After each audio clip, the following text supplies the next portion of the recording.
ज्ञापन दिया है, क्या कुछ मांगे थी, आप सब लोग पहुंचे यहाँ पर? देखो, मांगे तो ये था कि जब तक अमित शाह माफ़ी ना मांग ले तब तक प्रदर्शन हमारे जारी रहेंगे। लेकिन कल अचानक आचार संहिता लग जाने के कारण प्रोग्राम स्थगित करना पड़ा पूरे उत्तराखंड में, वरना आज यहाँ कई हज़ार लोग होते और आगे भी ये संघर्ष जारी रहेगा। मैं समझता हूँ कि जो लहजा था अमित शाह का, उसकी जितनी निंदा की जाए उतने कम है, क्योंकि अमित शाह या नए पार्टी 24 घंटे गुंडागर्दी पर उतरी हुई है और किसी एक समाज का नहीं, पूरे देश को बेचने का काम हो रहा है।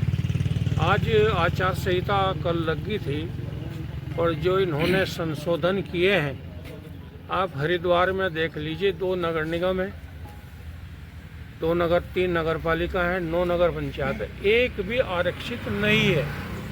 पूरे उत्तराखंड में सबसे ज़्यादा दलित अगर कहीं रहता है तो वो हरिद्वार है। रिजर्व नगर निगम रुड़की होना चाहिए था, कर दिया ऋषिकेश, कर दिया दूसरा श्रीनगर, जहाँ होना चाहिए था उसका अधिकार नहीं मिला। यहाँ 3-4 नगर पंचायतों में 5-5, 6-6 हज़ार वोट दलित समाज के हैं।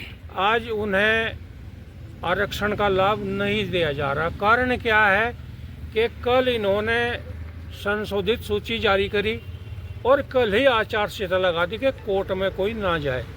ये सरकार भ्रष्टाचार की सरकार है।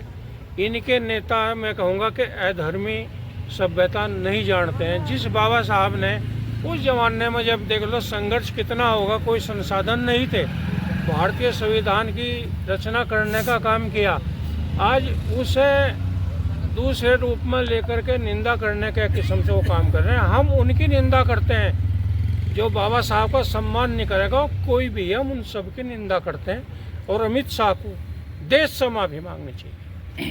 आपने अभी जो देखिए, मांगे त्वरित हैं कि जिस तरह से केंद्रीय मंत्री अमित शाह जी ने बाबा साहब के बारे में जो बातें बोली, वो बहुजन समाज के साथ साथ में इस देश के तमाम समाज के लोगों को बर्दाश्त नहीं हुई। और बाबा साहब इस देश के दबे कुचले शोषित वंचितों के साथ साथ माइनॉरिटी के भी भगवान की तरह ही हैं और उन्हें ही सब कुछ, उन्होंने ही जो कुछ है आज उन्होंने ही किया है। उन्हीं की देन है कि हम लोग आगे बढ़े हैं, पूरा बहुजन समाज आगे बढ़ा है। आज बहुजन समाज के साथ साथ बाबा साहब ने देश के लिए बहुत कुछ किया, करने का काम किया है। और उनके बारे में इस तरह की बातें करना कि आपने अगर ये नाम, इतना नाम अम्बेडकर लगा रखा है, इतना ये नाम भगवान का ले लिया, तो आपके सातों जन्म आप स्वर्ग में जाते, तो इस तरह की बातें शोभा नहीं देती हैं उनको।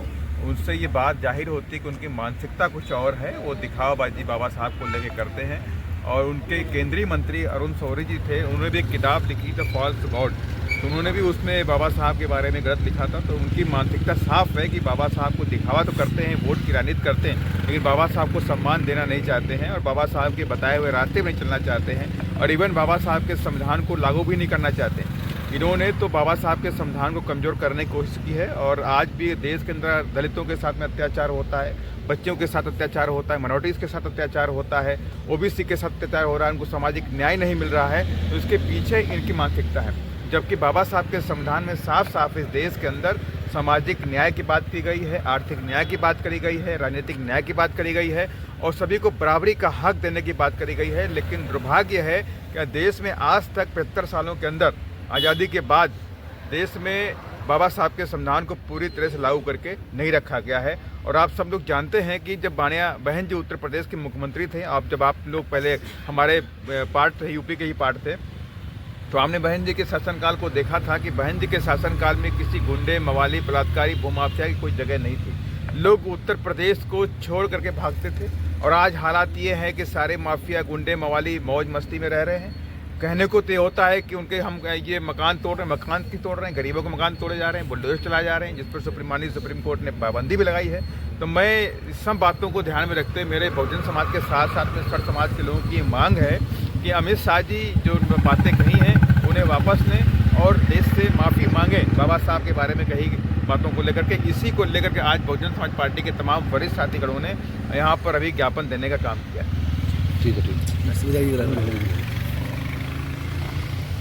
देश भर में विरोध हो रहा है अमित शाह का, उन्होंने भी बयान दिया, क्या कुछ कहेगा जो बहुजन समाज पार्टी भी पहुंची है? देखिए, ये पूरे देश में माननीय बहन जी का के दिशा निर्देश पर ये पूरे देश में हो रहा है। उत्तराखंड राज्य में बहुत बढ़िया तरीके से ये आंदोलन होना था। आचार संहिता के लगते ही थोड़ा सा ये दिक्कत आई है हमारे सामने, वरना जनपद हरिद्वार, देहरादून, उधम सिंह नगर पूरे 13 जिलों में ये प्रदर्शन होना था। और यहाँ की कमान माननीय सांसद जी और माननीय विधायक जी संभालते। राजधानी में मैं खुद था, सुरेश आर्य जी उधम सिंह नगर में थे, नैनीताल में हमारे बी आर धोनी जी थे।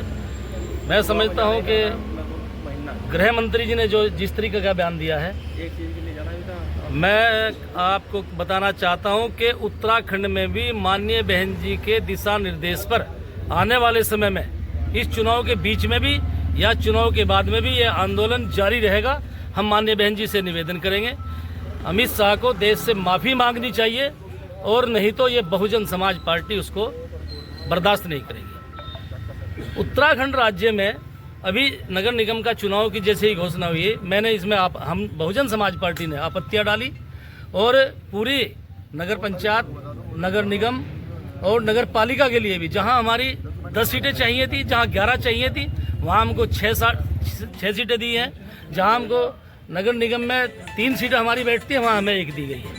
ये बहुजन समाज पार्टी इसकी घोर निंदा करती है, और मैं आप लोगों के माध्यम से कहना चाहता हूँ, सरकार को चेताना चाहता हूँ कि बहुजन समाज पार्टी इस आंदोलन को जारी रखेगी। माननीय बहन जी के दिशा निर्देश पर हम काम करते हैं, और माननीय बहन जी से परमिशन लेकर के हम दोबारा भी इस आंदोलन को जारी रखेंगे।